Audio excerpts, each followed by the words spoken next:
Chapter 5. Devin couldn't sleep for a week after that last counseling session. The words that Pastor Benson had said were playing through Devin's mind like a tape recorder, rewinding over and over again. When Kevin called him on Saturday night and invited him to go to the club with him, Devin knew that it was just what he needed. As usual, when he got there, he met up with one of his girlfriends, and they danced for a while, had a couple drinks, and decided to go to her apartment. Before they got in the door, he started kissing her neck. She turned around and kissed him on the lips while at the same time fumbling for the key. When she finally managed to get the door open, they clumsily made their way to the bedroom.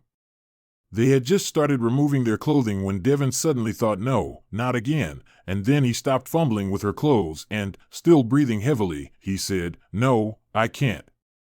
"Can't what?" "Can't do this." "Can't do what, Devin?" "Can't sleep with you." Devin sat up on the bed and started buttoning his shirt. Then he looked at the girl, ashamed that for a moment he couldn't even remember her name, and he said, "I can't keep doing this, having sex with girls that I barely know, or even don't know at all, and then in the morning just leaving. I am sorry, but I got to go." Devin rushed out of her apartment without looking back. It was 1 o'clock in the morning, but Devin needed to talk to Pastor Benson. When Devin got home, he dialed directory assistance and got Pastor Benson's home number. As the phone rang, Devin became increasingly nervous. When by the third ring there was still no answer, Devin was about to hang up, but then a groggy voice said, "Hello." "Oh, hi, Pastor Benson, it's me, Devin." "Yes, son, what can I do for you?" "Well, I thought about what you said and, well, to be quite honest, I couldn't stop thinking all week long about what you said, so I thought if I went out to a club I would feel better like I usually do. And at the club I met this girl and I went back to her place and we started, well, you know, but for some reason this time I couldn't do it and now I don't know what to do. I'm so confused. I don't know who I am anymore. I used to love being considered a player, but now it seems that I can't even do that right." Tears started to roll slowly down Devin's cheeks. Pastor Benson was listening quietly, so Devin continued. "Ever since I met Jessica, she's made me think about a lot of things in my life. And now I don't know where to go. I have this pain in my heart and I don't know where it's coming from." By now tears were flowing freely down Devin's face.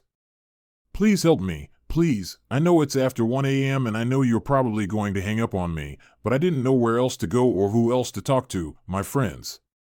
Pastor Benson stopped him in mid-sentence and reassured him, "It's all right, son, I'm here." Devin blurted out, "Will you pray with me?" "I've never prayed before, but I think it's time I started." Pastor Benson not only prayed with Devin to be free from everything that had him bound and to accept Christ as his Savior, but he also spent time talking to him about where to go from that point on. "This is your new life, son, and you are going to have to go through a lot of changes in everything you do, but there's no need to worry. God will direct you on what to change and how to change. The most important thing to remember is that the rewards of being a Christian are far beyond the sacrifices."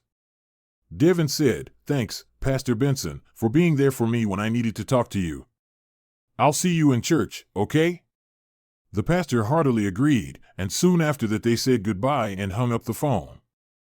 Devin slept like a baby for the first time in almost a week. He didn't know what this new life would have in store for him, but he knew that he had made the right decision. A few days after his talk on the phone with Pastor Benson, Devin went to the church bookstore to pick up a Bible. While he was looking through the selection of Bibles, he heard a tap on the window. He looked up and there was Kevin waving at him from outside. He had been dreading just such a moment ever since he'd hung up the phone with Pastor Benson. He had not taken a call from Kevin or any of his other friends. He groaned inwardly and decided he had to tell him sooner or later, and it might as well be sooner. He walked out of the store and said, "What up, bro?" Kevin said, "I haven't seen you around in a while, not since the club the other night. Where you been?" "I've been around," Devin answered casually, looking around. "Oh yeah, looking for the honeys, no doubt," Kevin said, laughing as he took a mock punch at Devin's shoulder. "Well, actually I've been praying," Devin replied, thinking, "Here it comes." "You've been praying? What you mean by that?" "I mean, I'm trying to be right with the Lord." "You mean to tell me that you've become a church boy on me?" Kevin asked, unable to hide his shock. Call it what you want, Devin said, disgusted with the conversation and wondering why he was ever friends with Kevin. Kevin sneered, "Believe me, I've known you since we were kids, and you ain't no church boy." "I am now. I wanted a different life, Kevin. I couldn't handle the clubbing and the different chicks every night. I mean, doesn't it get tiring for you?" "Oh, I see what's going on here. You've been hanging out with Preacher Man too much. I suggest you come back to the real world, my friend. This is not who you are. No matter how you talk, no matter how you dress, you will always be a player. You ain't never gonna be anything different, so why not just accept it and enjoy life?" "I can't, Kevin. I am sorry, but I will pray for you. I'll see you when you come to your senses, man, because right now you talking crazy."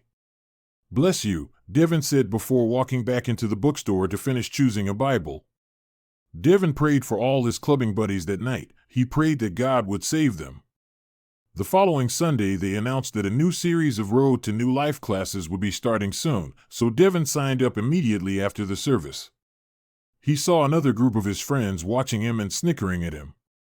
"Lord help me," he prayed as they passed by, and one of them called out, "Hey church boy, where is your Bible and your hymn book?"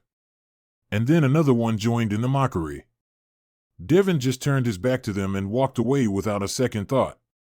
For the next 6 weeks, every Monday night, Devin went to baptismal preparation class. And then when it was finally time for Devin to graduate, there was to be a party before his baptism the following Sunday. He was allowed to bring 2 guests to the graduation party. Of course, one guest would be his mother, who was thrilled about his decision to follow Christ, and he knew right away who he wanted the second guest to be, the person who had started him on this journey. Ever since Devin had gotten to know the Lord, he no longer looked at Jessica as a girl that he wanted to sleep with. In a way, Devin felt that he owed Jessica his life. If it had not been for her inspiration, he would still be going down the wrong path, and this was the only way Devin knew of to repay her. The party was to be held on Saturday. Devin went to the young adults meeting on Thursday night hoping to see Jessica.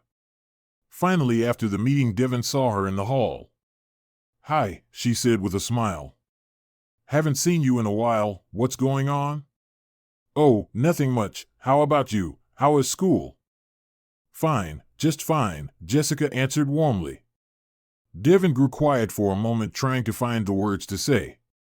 "Just spit it out, man," he thought to himself, and then he said, "Jessica, I know you're probably busy and you don't have to say yes, but, you see, I'm getting baptized on Sunday, and on Saturday we're having a party to celebrate. I was wondering if you would like to come." "Sure, I'd love to." Great, that's really great. It'll be in the main sanctuary at 7:30. "I'll be there, Devin. Thanks for inviting me." On Saturday, Devin dressed in the suit he had bought for the occasion and a tie that his mother had bought for him as a special gift. Looking good, looking really good, he said to himself as he looked in the mirror. About 15 minutes later, he was downstairs in the lobby waiting for his mom. Even though he had a car of his own, she'd insisted on driving him to the baptismal party. When Susan saw her son, she barely recognized him, all dressed up in a suit and tie, and she noticed he had a way about him that she'd never seen in him before. "So how do I look?" he asked, turning around for his mother to get the complete picture. "Very handsome indeed," she responded, and then her eyes filled with tears. "I'm so proud of you, so very, very proud of you, and don't you forget it." Devin kissed his mother. "I won't," he said, smiling. "Oh, and by the way, thank you. If it weren't for all your prayers and for sticking by me when I was being so hard to get along with, I don't know where I'd be right now, Mom." "You're very welcome, honey, and God does work in mysterious ways. I think of how you were before and I look at you now, and I am truly amazed. I still can't believe you're the same person I knew 2 months ago." "Well, believe it, Mom, this is the new me and I'm here to stay." Susan hugged Devin once more before they left the lobby. When they arrived at the church, the sanctuary was full of parents and loved ones of the people who would be getting baptized on Sunday morning. When Devin heard his name called to receive his certificate, he walked up onto the stage with a confident stride, and while he was shaking the pastor's hand, he caught a flashback of that day a few months ago on the phone with Pastor Benson when he'd hit rock bottom. He thought about how far he had come in just that short time, and then he saw his mother and Jessica sitting in the crowd smiling proudly at him. "It can't get any better than this," he said to himself. "Thank you for everything, Father," he prayed silently as he took the certificate and went back to his seat.